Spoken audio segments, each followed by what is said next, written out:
Um, Sorry, go for it. I will say that my professional background exudes a lot of resources in the funding space, whether it be, traditional debt or private equities, mezzanine finance solutions, and so forth. So we can definitely, talk more about that as questions arise. Yeah. Yeah, I think Paul is probably in the same position I'm in, wanting to know a little bit more about exactly where he is and what he's done and what his company does. But what I like to do is actually look at business models and kind of see what the value proposition is exactly that's tied to that business model. Often what happens with a value proposition is your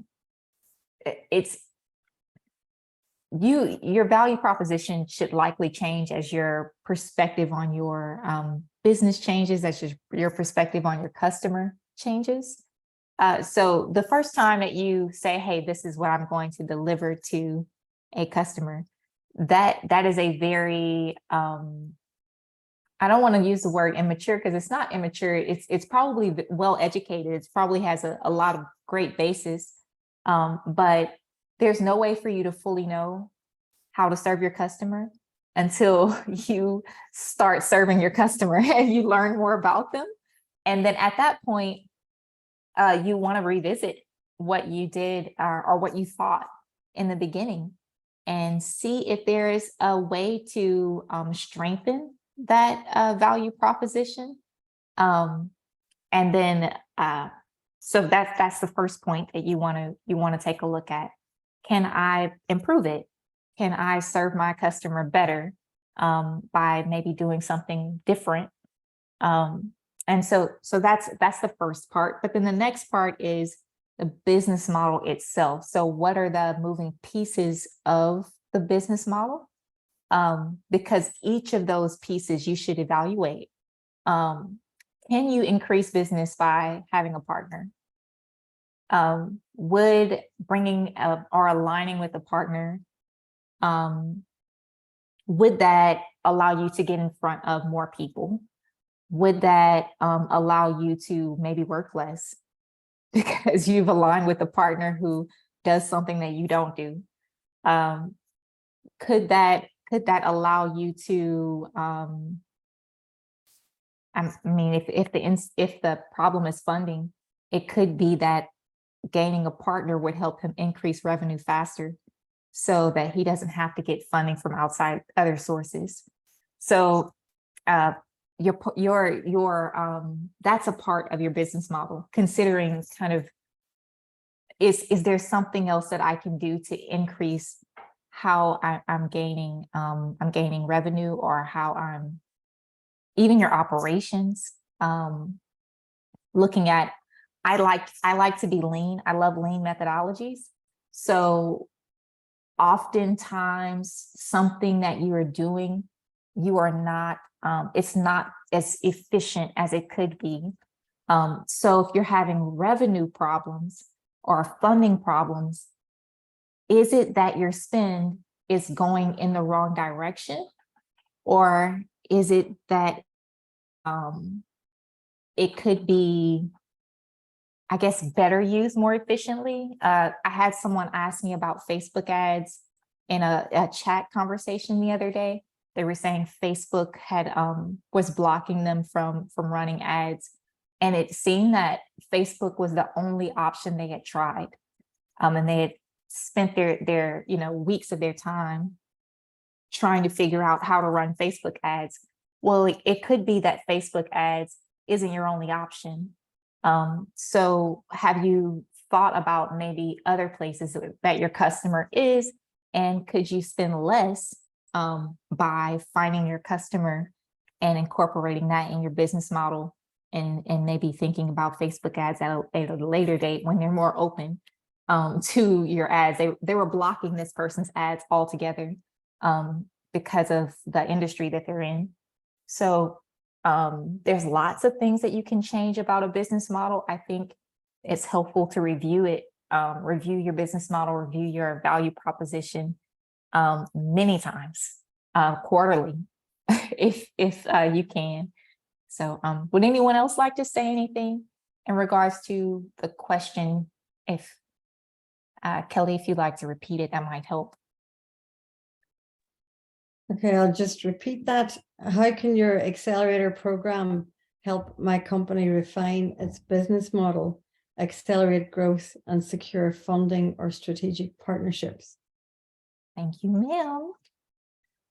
Anyone have any comments?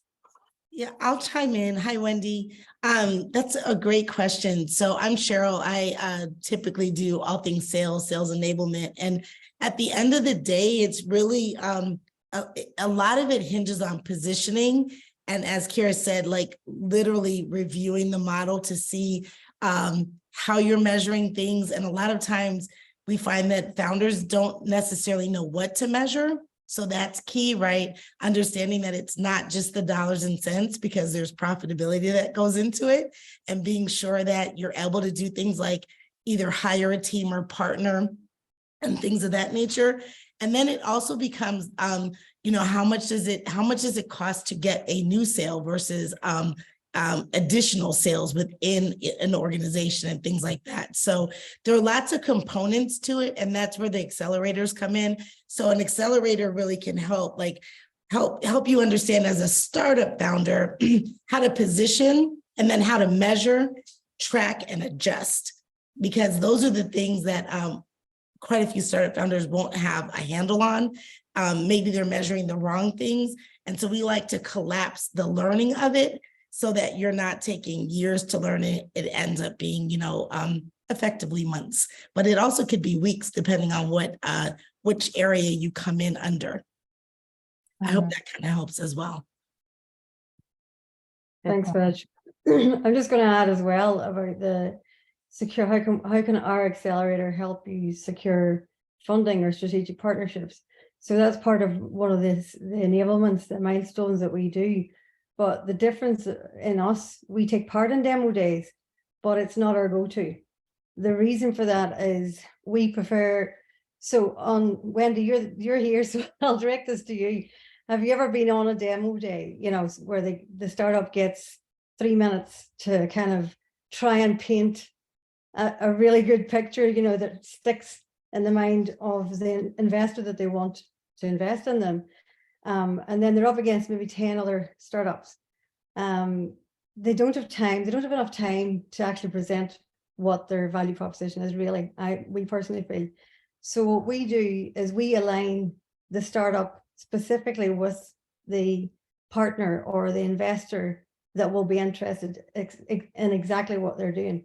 So for example, if it's HR, or recruitment tech, we will align them specifically with an investor that invests in that early stage HR recruitment tech, rather than them having to kind of try and spray the information really fast, which sometimes doesn't deliver. Even if you speak really clearly, it doesn't deliver well, because people like me, for example, I'm neurodiverse as well. So information takes a little second, it's a delayed second before it reaches my brain. And then it takes another second or two to digest.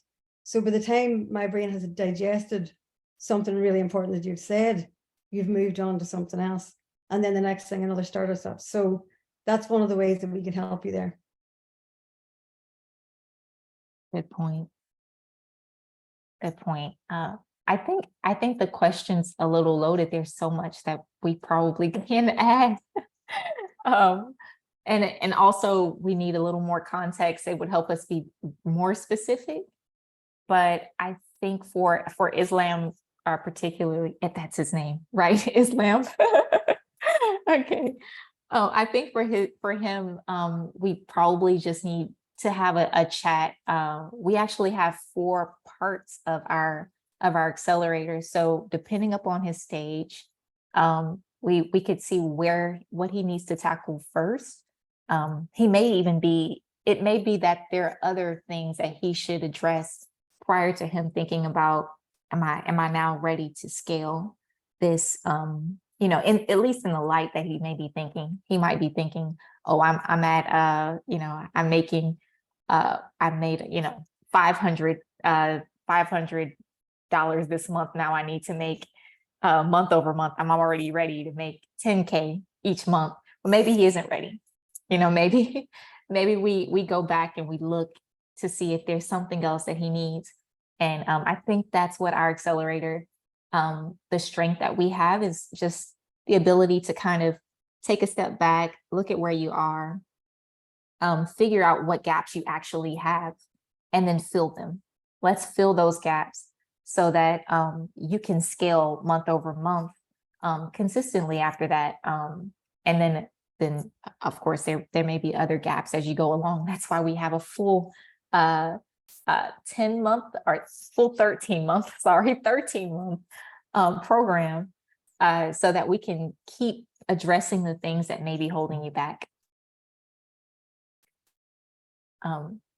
Yeah, agreed. And I do know that he was so excited to come to this call today. Like he's so communicative and like making sure he's like, Kelly, I've got the Zoom, I've got the email, I've got everything, can't wait. So something has popped up. I think his partner's either just found out that they're pregnant or they've just had a baby as well. So I'm a mother. I know how that goes sometimes. And Wendy, you know how that goes sometimes as well. It's kind of like, okay, the baby pops in, the mommy has to pop, or the mommy or daddy has to pop out. So another question we had from a lady, Emily. Emily, for some reason, has not popped on either. Kelly, I think she's scheduled for next week. Oh, did she? I think so. Scheduled before today, I think. Maybe, I think the date on there was actually, I can check, but I think there were a couple people that scheduled for the coming weeks. Okay. We can still address them though. We'll go for it. Jeanne, Jeanne. I'm going to say Jeanne was another one. So it's a go-to-market question as well. So she wrote, I've been told that we need to narrow our go-to-market strategy so we don't appear to be too ambitious when we talk about TAM or SAM. Other times we're being told to shoot for the moon and show how absolutely big the opportunity is. Where is the middle ground? Does it depend on the investor? It seems every time we pivot the answer, starting smaller or thinking really big, the person across from us wants the other side. I'd really like her to be here because that's like a 4-piece conversation there. Yeah. Well, first point, and I think I'd like to hear from Paul on this because he is a VC and he understands this a little bit better. But what the point that may be missed is that every venture capital firm, it depending upon whatever type of funding you're seeking, they all have a different due diligence process. So if you are maybe pitching to one VC, they may tell you, hey, I'd like for, change these things. But then you may go to another VC and they may say, oh, okay, they may actually like some of the things that the other guy said change, and these guys are now saying change something else. So that could be what you're running into. It's just them all having different expectations. But I'd like for Paul to chime in on that, maybe give your feedback. Yeah, so, I think one of the things to always keep in mind when you're building a company, no matter what stage you're at, is that you cannot be everything to everyone. And so you really have to kind of focus on the stage that you're at and who the specific audience is. So depending on the stage of investor that you're talking to, they're going to be concerned about different things, right? Like if you're an early stage company, they're probably going to be asking you more about, okay, how much of your obtainable or regional market have you obtained? Like how much access is possible? What are the competitive statistics within your near-term market, right? They're going to be more focused on that. But if you're talking to a later stage investor that has capacity to do multiple stages of follow-on rounds, then they're going to want to know more so what is the long-term potential. They're going to be thinking much further out. How investable is this company? But just remember that no matter what stage you're at, you're never going to be everything to everyone, right?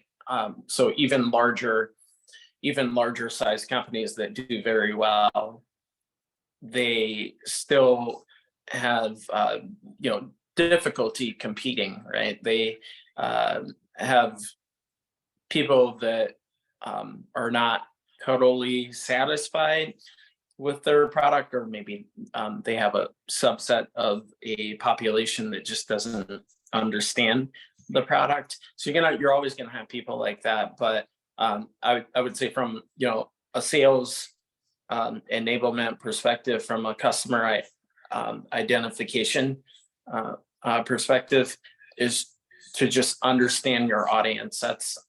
That's really always the biggest thing. And understanding your audience goes in line with being able to understand the macro and micro, so larger and smaller scale economics of your business, and what the economy is what the economy's appetite is for the product that you're building, and then kind of being able to think almost from a kaleidoscopic kind of way of thinking, right? So being able to think through different lenses and not just one set of shoes, right? So what does my product mean in different markets? What does it mean in different industries? Because it's not always the same answer.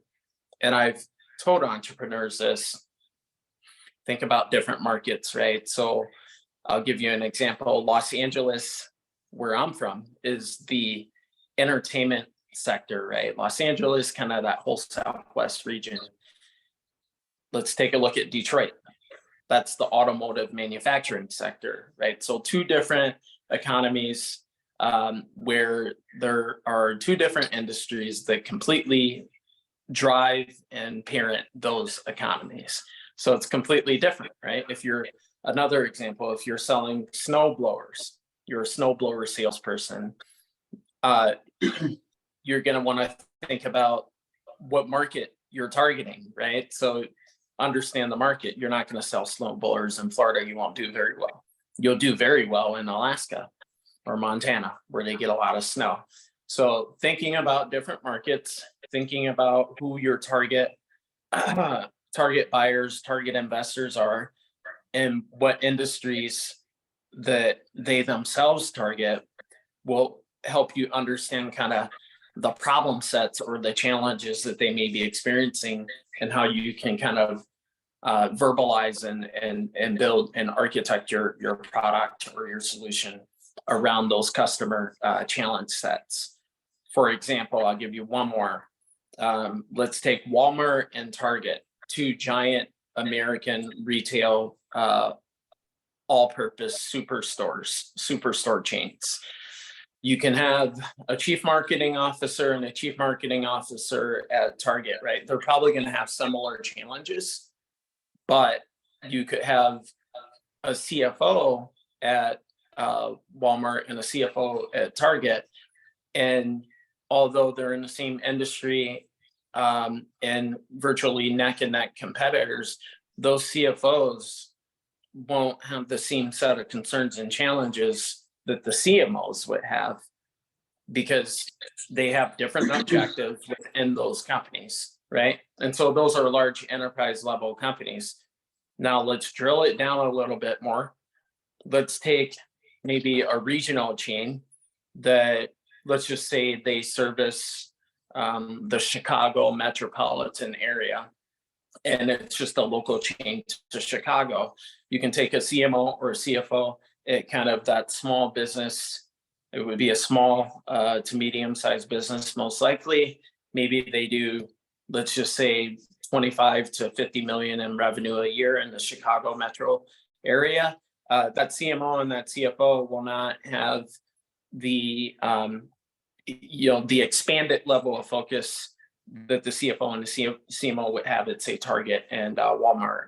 They're going to have a more kind of regional set of challenges and concerns versus a more national perspective, right? So thinking about it in those types of categories with those different types of approaches and outlooks on things can really help you begin to better understand the market and better understand who you could potentially be targeting from an investor standpoint or from a customer standpoint, and then thinking outside of your own specific product category and industry.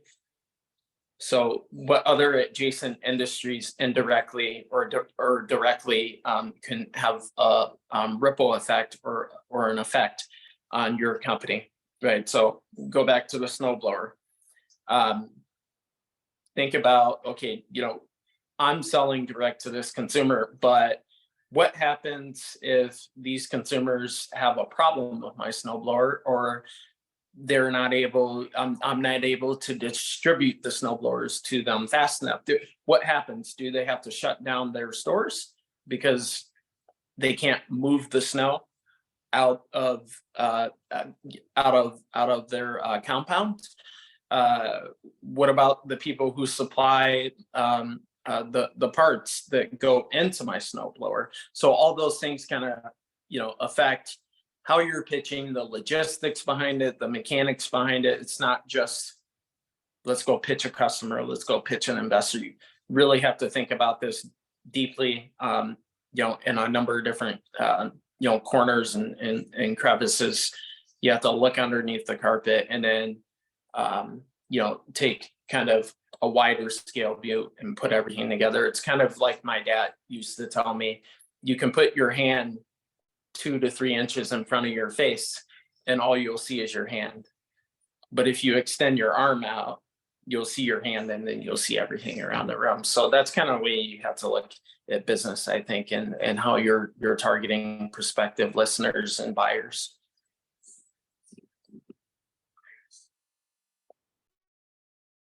Awesome. So I hope that helps, Kiara. Oh yeah, that was great. That was really good. Does someone else have a comment? Feel free. We're talking about Sam, Tam, Sam.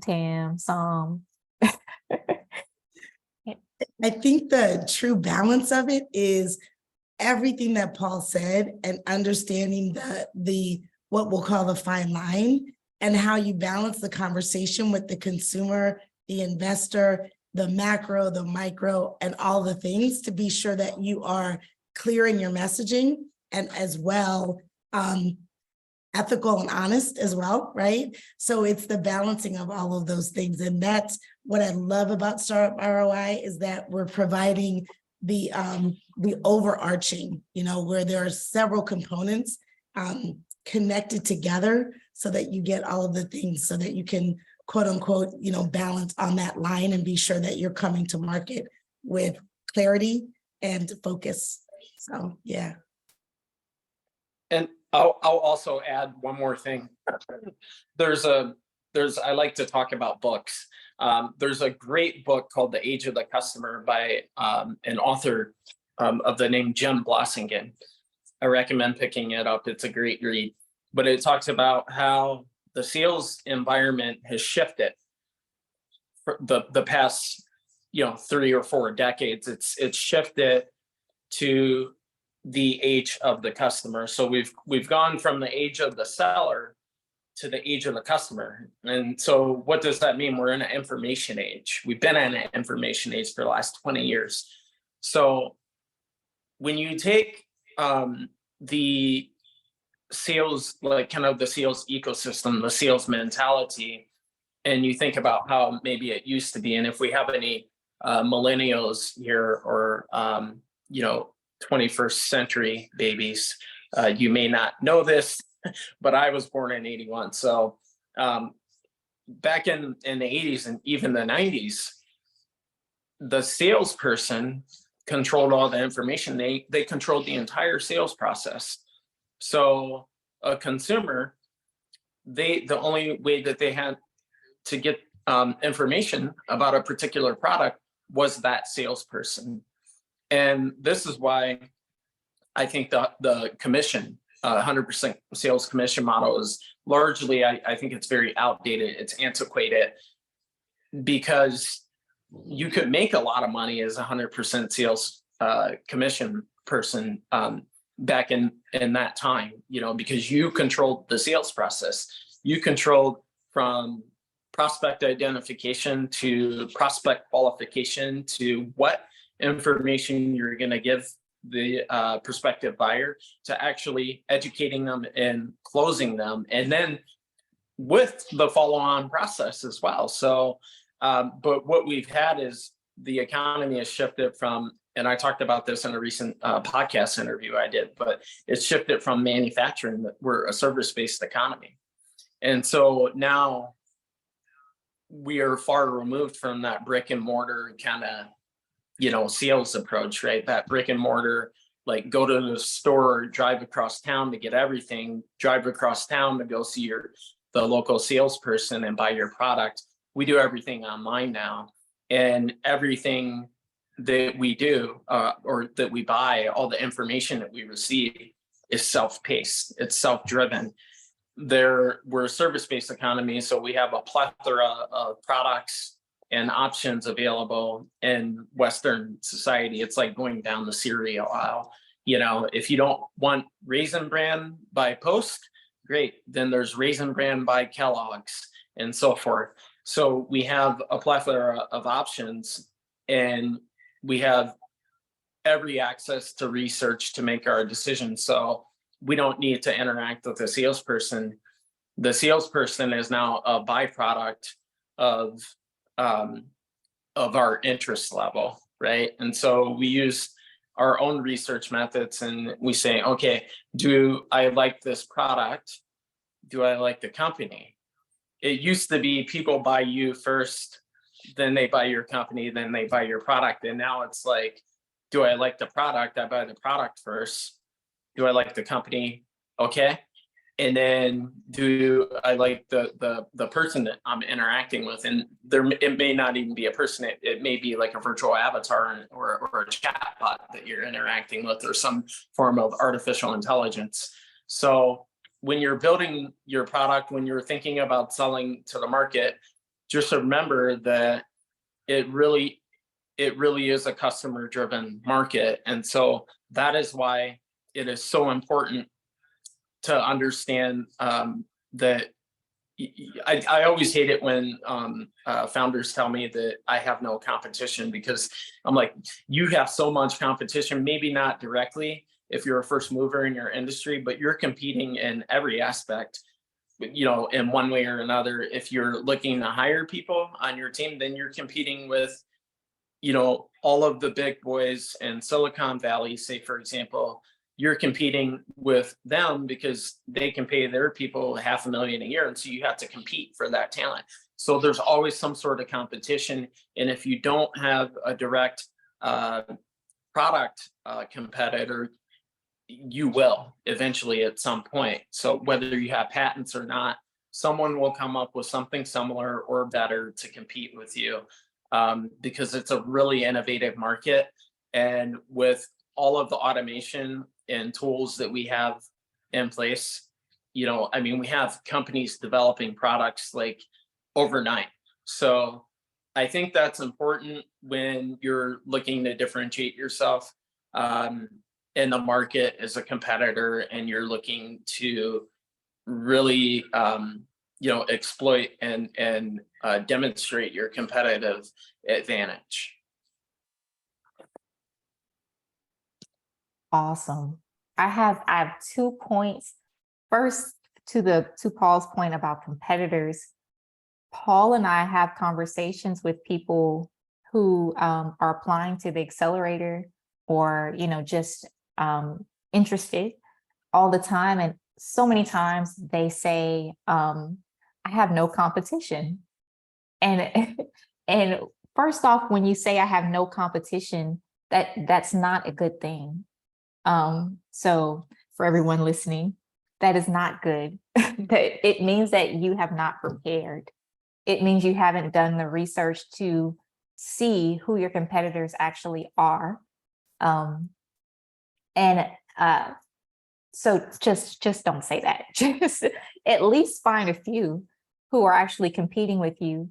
And another thing is, just like Paul said, when you think about competition, you can't only think about them as direct, that they are directly doing the exact same thing as you, because there's also indirect competitors. There are competitors that are just using the same keyword as you on, for SEO purposes, but they are doing something completely different. And no, they're not directly competing with you, but I bet if they get more traffic than you, they will get more clicks on Google than you would. So should you be overly concerned about them? No, but you should follow them. You should pay attention to the keywords that they're using so that you know how to compete with them when you're trying to get traffic. And if you're wondering why you're not getting traffic, it's them. They are the reason. So there's lots of ways that people are competing with you. And if you don't do your absolute best to exhaust those options, to exhaust that research, you are putting yourself at a disadvantage, and putting your investors at a disadvantage if you are pitching to your investors and saying, hey, we don't have any competition. That's just, it's not good at all. So it was a really great point that Paul made. And then to the point about pitching and due diligence, and different financial entities have different due diligence processes. Our accelerator actually, if we are introducing you to a potential, someone that may be potentially interested in investing, or there may be some sort of alignment, we actually coach you. And then we have partners. If we introduce you to someone, it's because we have partnered with that person already. And our partners, we are partnering so that they can coach you as well. So we prepare you for pitches so that you know how to speak to things that they are actually looking for, because they could all be looking for different things. And it could be very disheartening. The rat race, it seems that this person is running. So definitely we can help you in our accelerator if that is a lane that you'd like to explore. Was there another, oh, Paul, did you have something? I don't have a question. I do have something to add. So, when you're pitching VCs, just try to understand the cycle that particular VC is in. If it is a VC, are they on their first fund? Are they on their second fund? I think it's better to ask questions, learn about the VC, how they invest, what their thesis is, than pitching first. That'll be very enticing to a VC. I think it shows that you're taking an interest versus just pitching your company first, because the VC, they may not even be deploying capital, so you really have to figure out where they're at in their investment period. If they've had their fund running for 3 years, 4 years, you might as well move on, because they're probably not deploying capital unless they've launched a new fund, another fund. So you have to look at VCs as, they have a rolling, they always have funds that are rolling, so they might have one fund and the investment period is like 3 years. And they're going to be investing in 3 years, right? And then after that 3 years, you have a harvest period where they're trying to get those companies that they invested in to scale and hopefully exit or go public, whatever the strategy is. But after those 3 years are up, they're not deploying any more capital out of that fund. The only way that they would be deploying more capital is if they launch another fund. So it's really imperative that you understand the thesis of a VC. Private equities come much later. More like Series B, Series C. When you're looking at acquisition or kind of more institutional type capital, right? And you're looking to go at a much. You're essentially going to grow at a much larger scale. So that's when you're looking at much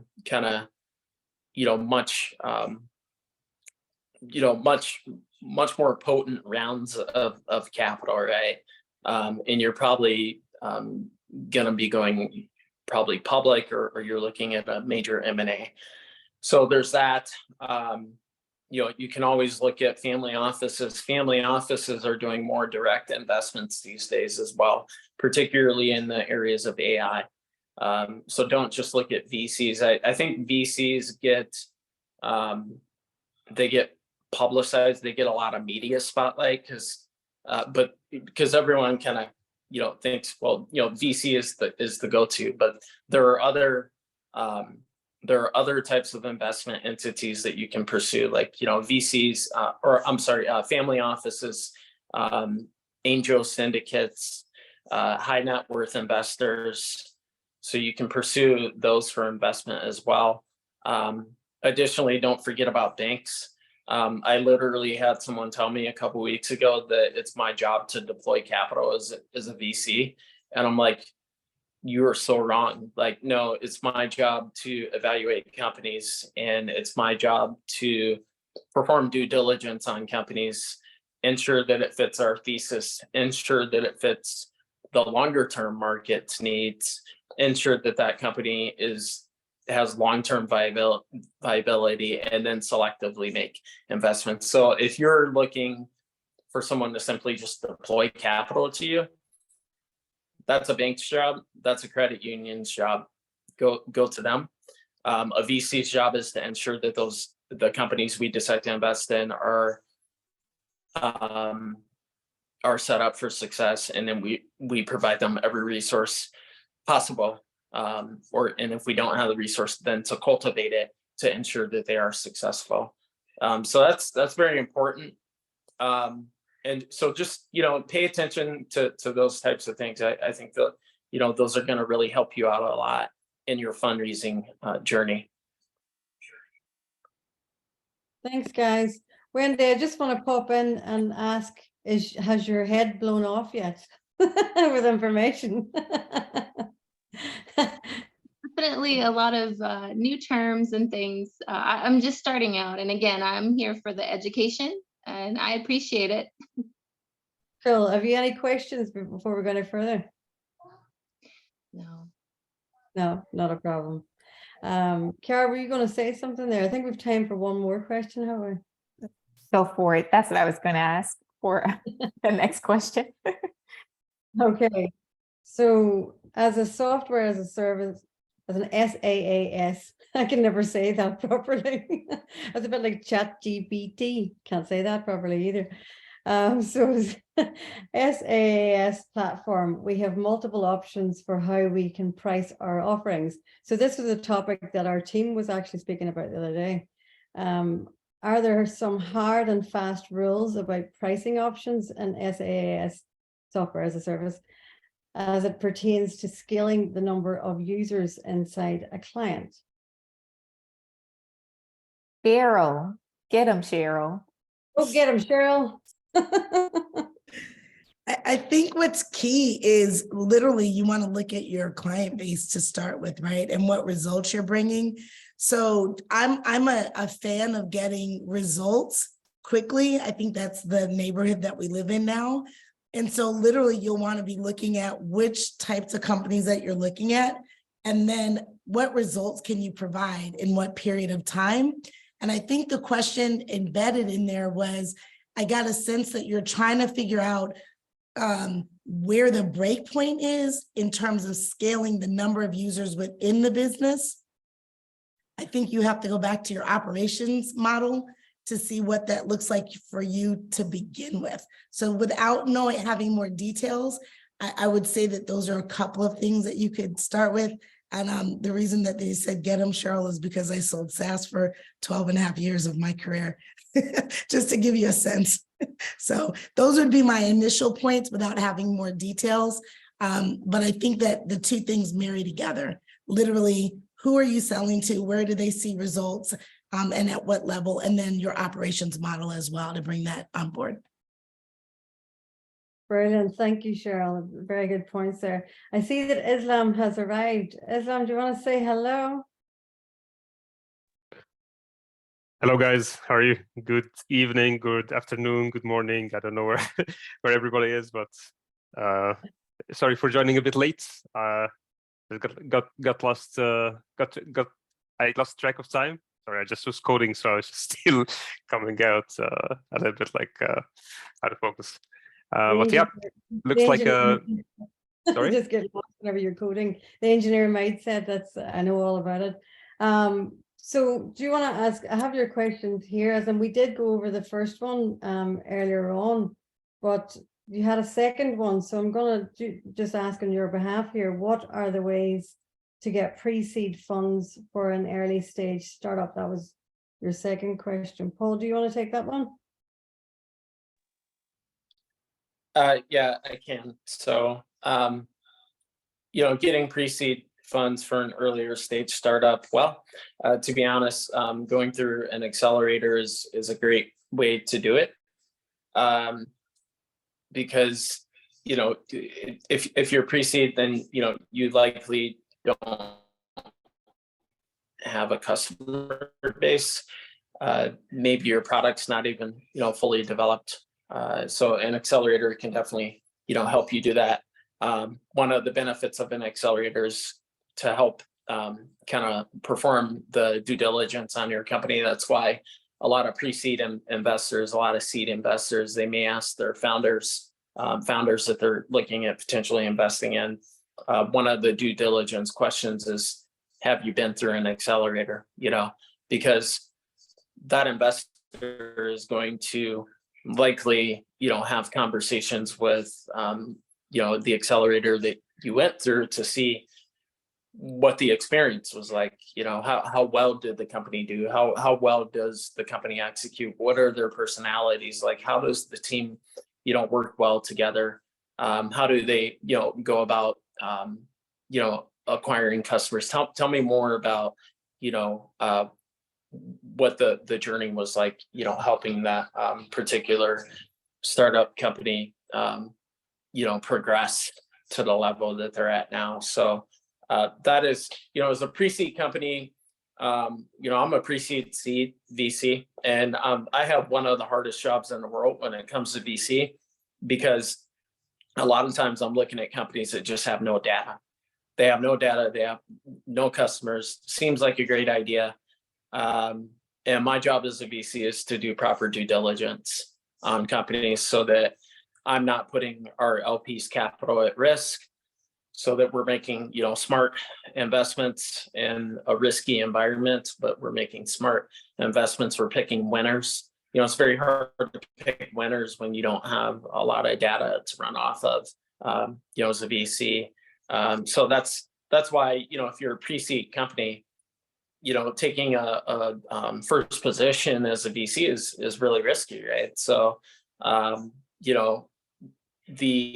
accelerator is a way to kind of exercise that due diligence and ensure that company is going to have kind of, the mental and emotional and professional mechanics in place to be able to grow and scale, right? To be able to take our investment and maximize it, right? That's kind of what we want to see. Now, if you're a seed company or a pre-seed company, you've already had investors on the cap table. That's a good thing, then, those investors have done a lot of due diligence for us already. So, the accelerator isn't necessarily as required, so to speak.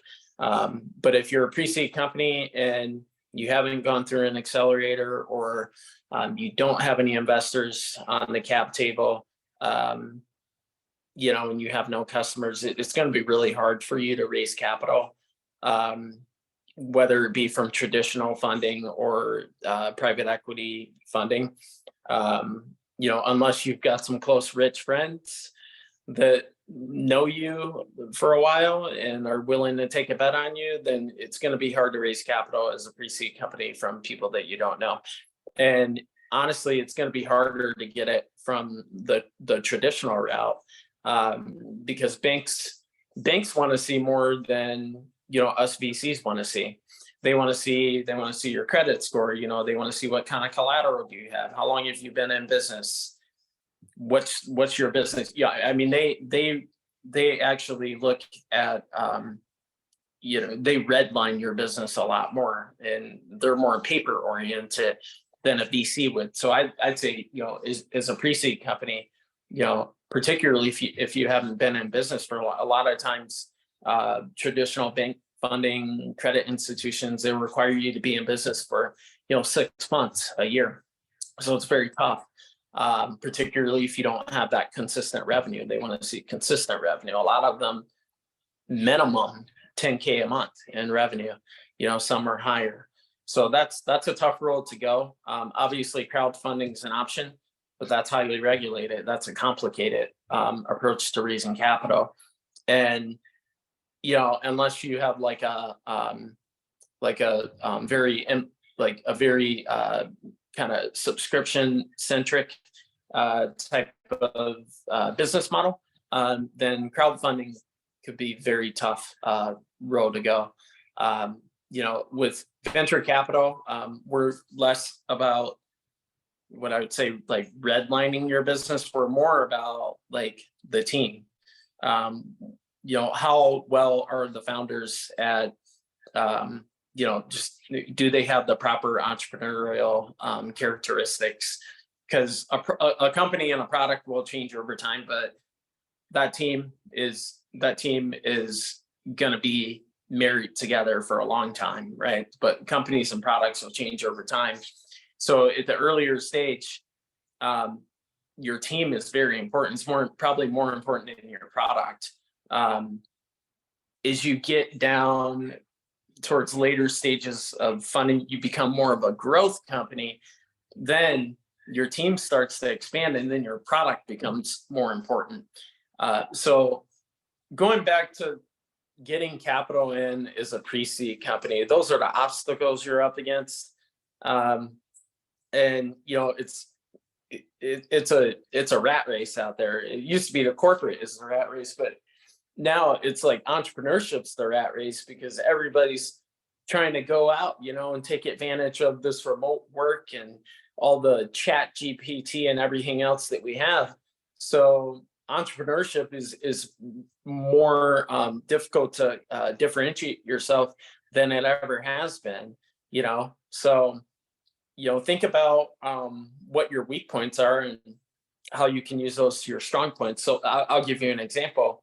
I was just having a conversation with someone earlier today, and it was like, you don't have the traditional background of a VC. You've got a very interesting story. You went from like the Marine Corps and 4 tours in Iraq, and then you worked in corporate, and then like, how'd you get into VC? And I told him about my story, and I'm like, yeah, I don't have the traditional, VC background.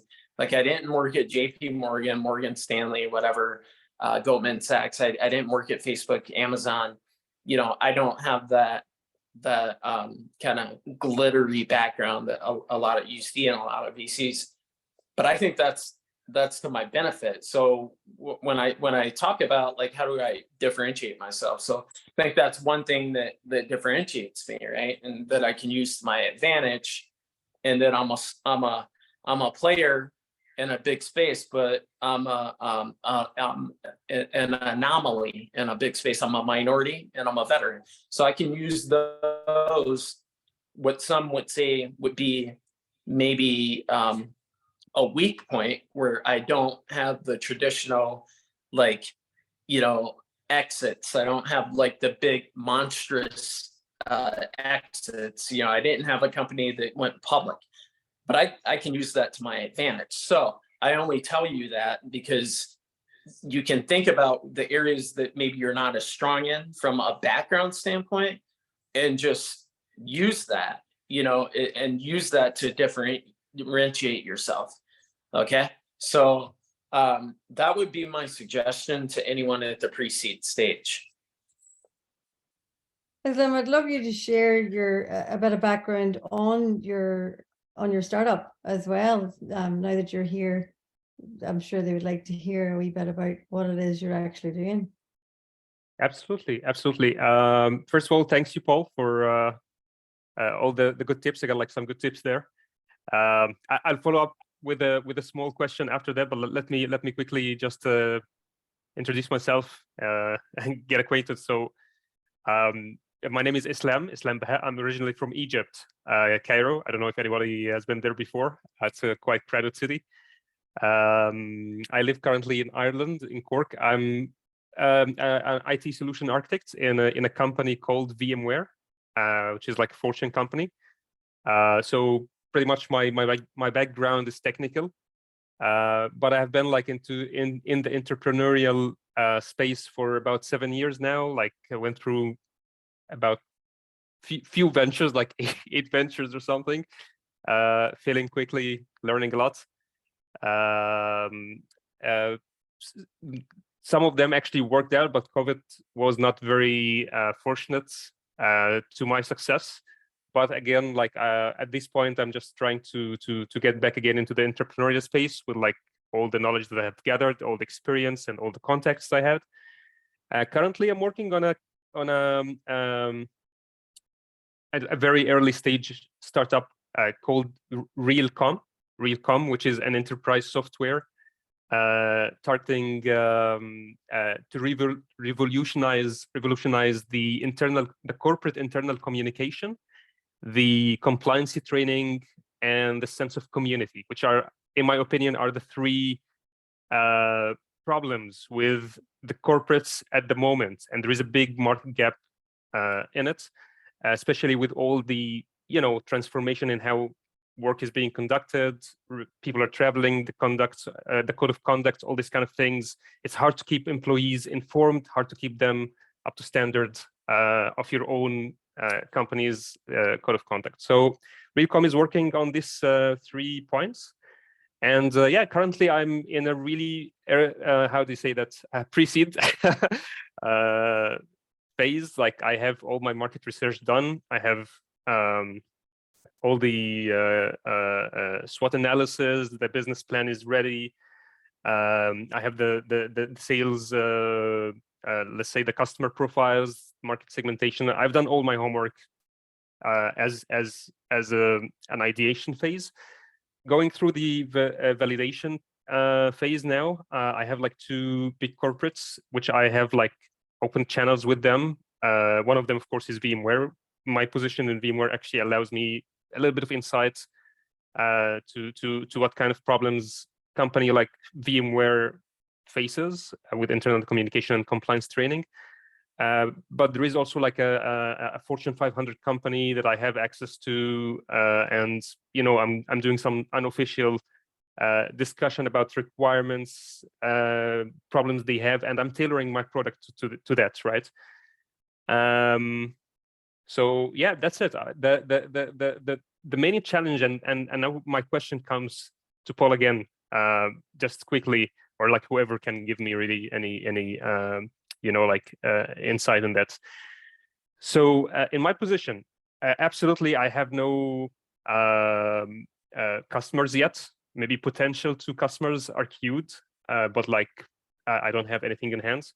I don't have a product for sure. What I have is a very strong team, and at the same time, I might be able to provide an MVP, but it's not a scalable MVP, right? So like we can just test that like on 1,000 users or something like that. But when you get to a company that has like 30,000 employees or like 300,000 employees, such as IBM, that MVP will not be able to run in this environment, right? So would that be any of like a substitute of confidence in a pre-seed startup to get an initial investment, to get the products implemented and start to get like some revenue and like more rounds of fundraising? So I think I understand your question. And I'm just going to summarize it for you to make sure I understand it. So you're trying to see if there is a way to develop your MVP and get like almost kind of through like trial runs with like enterprise level customers. Is that kind of what you're looking for? Yeah, so exactly what you said, like if I have kind of like a proof of concept, right?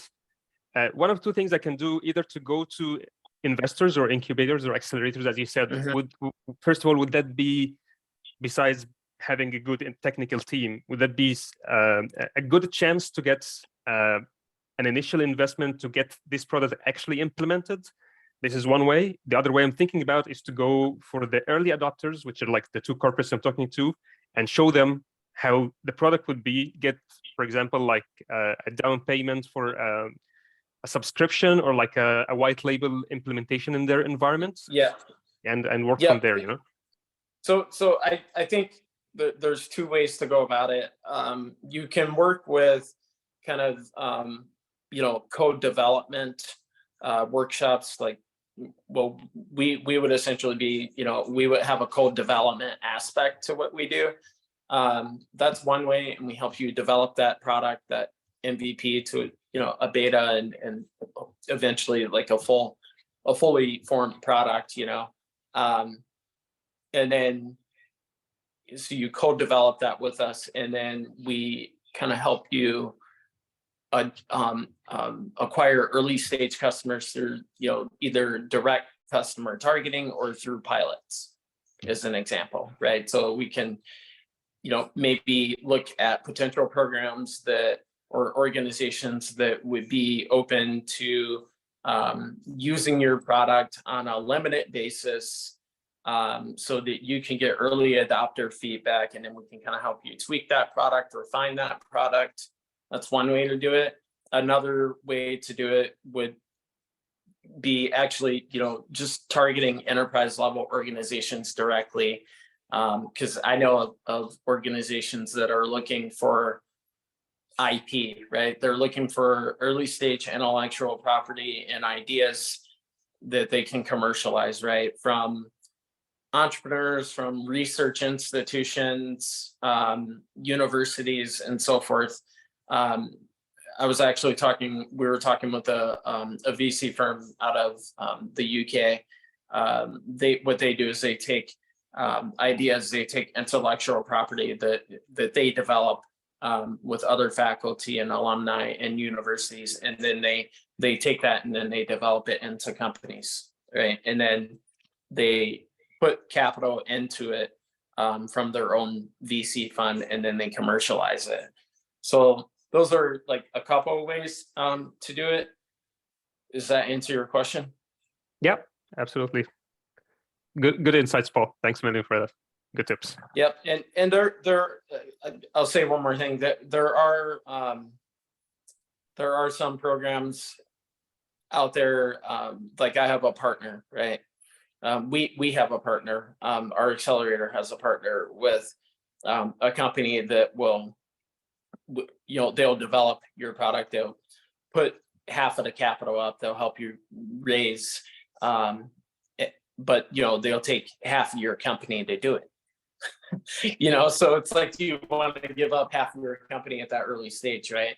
I'm working through a similar situation with a gentleman who he's invested a lot of his capital into it's an AI company, and he's invested quite a bit of his capital to build the infrastructure of the product out. He's got some initial partners in place, but he doesn't quite have the reach and the background to take it further, right? And he doesn't have a team. And so, I told him, we'll help you. I'll help you. But I'm gonna need a good chunk of your company. So it's, I'm gonna have to take it to the next level for you. So I'm gonna need a pretty good chunk of your company. So, that's another option is do you want to bring in an entity that would be a co-founder to your company, and you're gonna give up a lot of it, but for what you give up, you get a lot in return, right? You're going to be able to scale and grow your company. Look at it this way. You can bootstrap, or you can raise capital, or you can bring in a co-founder, right?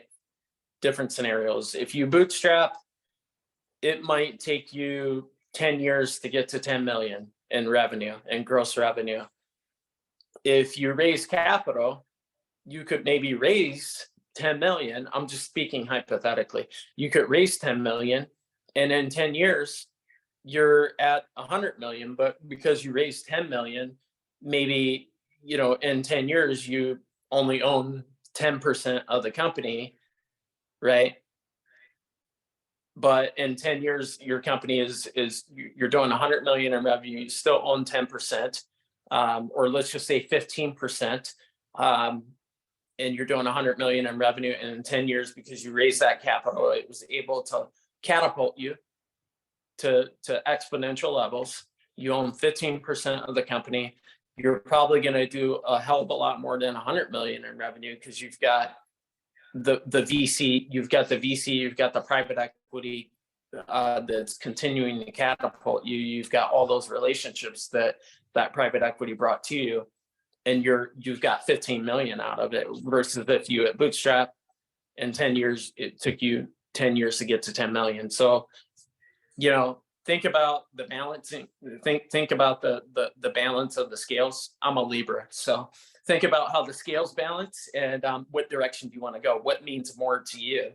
Having a tremendous amount of revenue and having really fast scale and growth, or building something that is yours that you own 100% of? Totally agree with you, Paul. And also, just to comment quickly, I don't think there are any options that are unfair in the business. It's all about what suits every situation, right? So owning 50% of something better than owning 100% of nothing, as they say, right?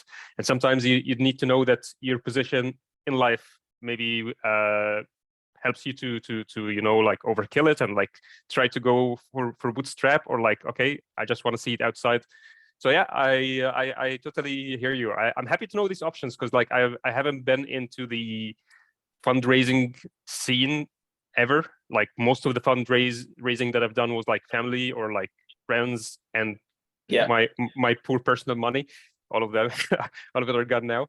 But so I'm still trying to familiarize myself with my options with the funding space. And yeah, thanks a lot for all the insight. Well, you to close out on that. So you're always going to have to bootstrap. You're always going to have a bootstrapping mentality, right? It doesn't get any easier just because you raise capital. Absolutely. VCs, Absolutely. You don't raise capital to fix your problems. You raise capital to increase the traction that you have. So you want to make sure that you have at least the foundational things in place, and that you have some sort of path to increase traction if you do get capital. But you're always going to kind of be running lean, even if you do get an injection of capital, because you got to make sure that your runway, when you're scaling, that your runway can go for as long as possible, because you don't want to be that founder that raises $1 million supposed to take you 12 to 18 months. And then in 6 months, you're raising again. They're gonna be like, what the heck? So, you're always going to kind of be bootstrapping. So just getting in that mentality of bootstrapping just off the bat is really the best thing, and to be honest with you, bootstrap for as long as you can, And, that's really gonna, put you in the best position with investors.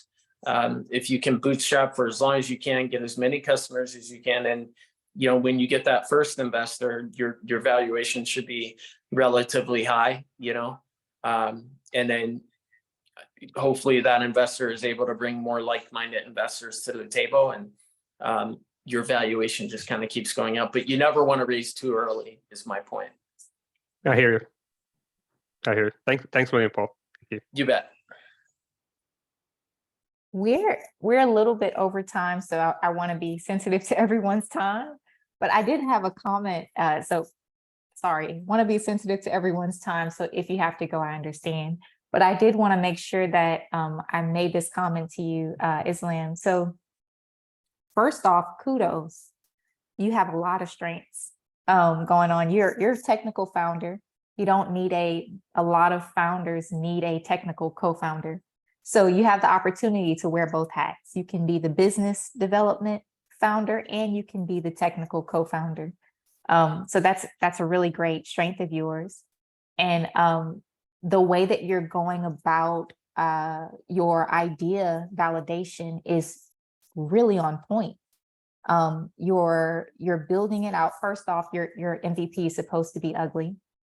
It's not supposed to be great, and it's only supposed to be a prototype. It doesn't have to be scalable yet. So you're fine. As long as you can build it and prove that it works, you're okay. That's actually really good that you can get it that far. And you're seeking feedback from potential buyers as you are building, which is great because you don't want to get too far down the dev roadmap and you've built something that no one wants. Okay, so that's awesome.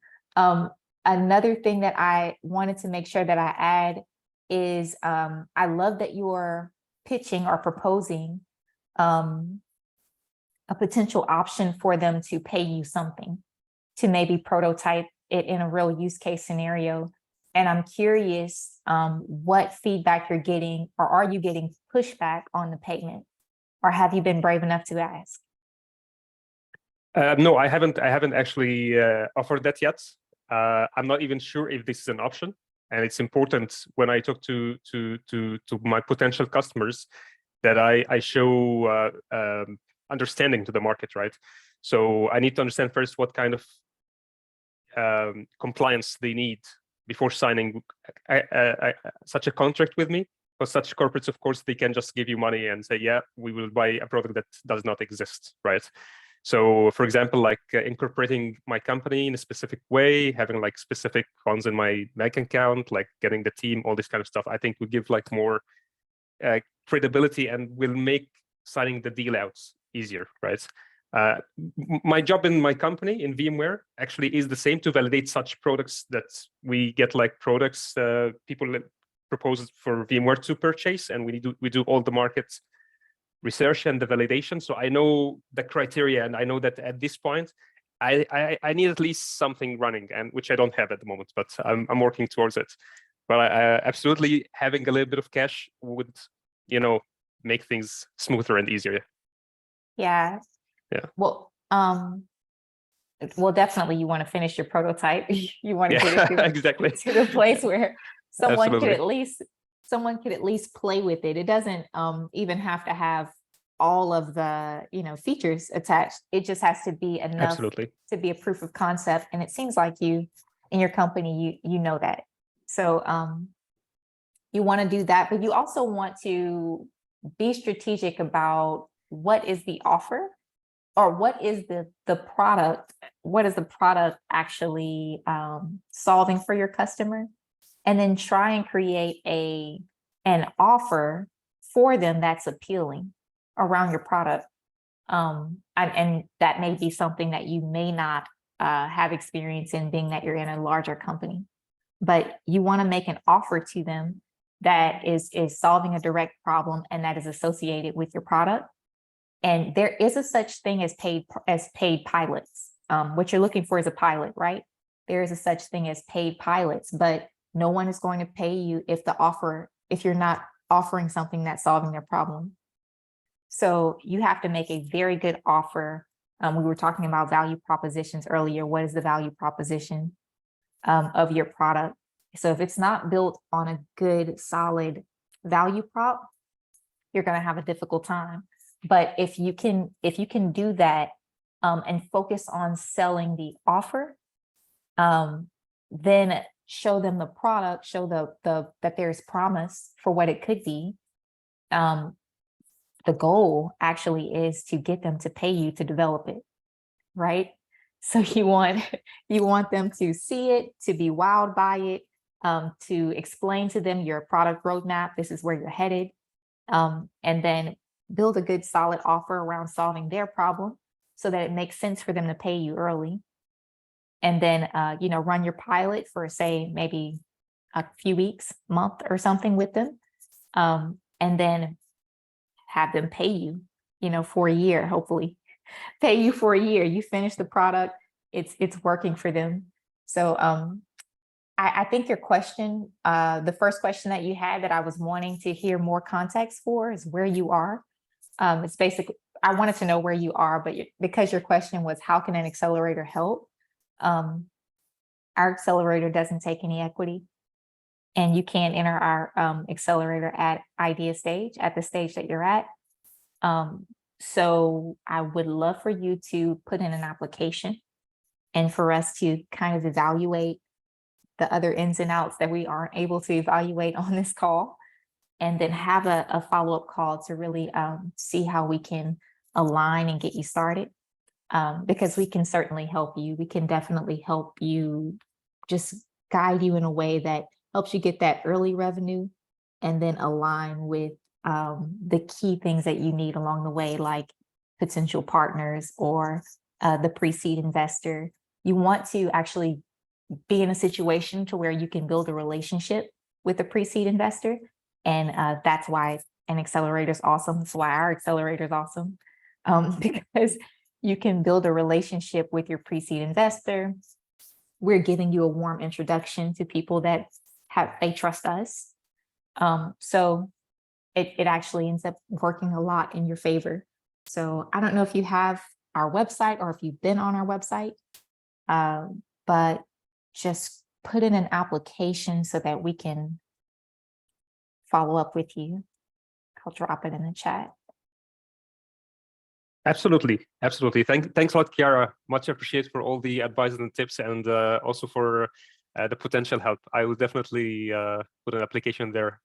Thanks a lot. Yeah, I have the website. Thank you. Oh, okay, perfect. Thank you. Perfect. Okay, well, and it's good to know that. Sorry to interrupt. It's good to know that paid pilots exist. I have faith in the future there. Yeah, I have faith in you too. It sounds like you're building something great. It'd be awesome if you could get money for it before you go too far. So I hope so. I love that for you. So let's go ahead and wrap up. Is there anything else anyone had to add before we wrap up? No, I was just going to say, Eslem, you do have the website, but I see Chiara has put it in here again anyway. If you want to just copy that, it's easier for you to just copy it from the chat there.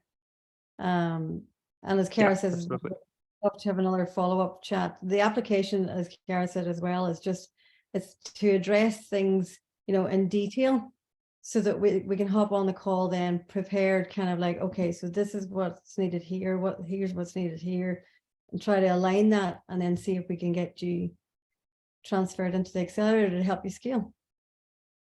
Absolutely, we'll do, Kelly. Thanks a lot, and thank you, everyone. And I'm really sorry for being late today. Thanks a lot. That's okay. We're just glad to see you. All right, thanks everybody. Thank you. See you next week. Yeah. Thanks everyone. Cheers, See you guys. guys. Bye. Bye-bye. Bye.